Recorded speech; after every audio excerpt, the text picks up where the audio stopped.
Melisande Short Culhane is not your typical first-year student at the prestigious Georgetown University in Washington, D.C., and not because she's a few decades older than the typical student.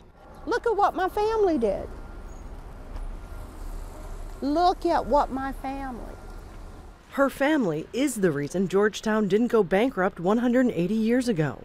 Robert and Mary Mahoney, my 4 times great-grandparents, were sold with their 10 children. They were slaves owned by a Roman Catholic order, the Jesuits, who ran the school, and among the group of 272 slaves that were sold by the school so it could continue to this day.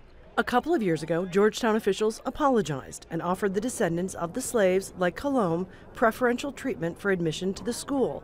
But now, 2/3 of the students have voted to do more. They want to pay an additional $27.20 every semester for a kind of reparations fund. It's not just being talked about by students, but several Democratic candidates for president have endorsed a nationwide system. Some ideas: improved education for African American students, or a bond given to children at birth that they can cash in when they are adults in an attempt to close the income gap. We have to remember that slavery went from, at least when we're talking about it under the United States, went from 1776 to 1865. So we're talking about 89 years. So in my opinion, we have 89 years to fix it. And we know that our wealth gap, in order to close the wealth gap, it would take 228 years.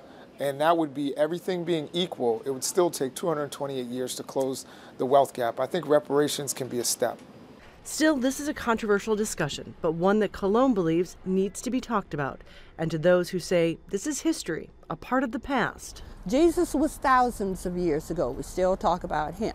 The fund would raise about $400,000 a year. The plan is to spend that money on charities to help the descendants where most of them live, in Louisiana and Maryland. The Board of Regents, though, still has to approve it, and it's not at all clear that they will decide that this should be the first of its kind reparations program in the country. Culhane, Al Jazeera, Washington.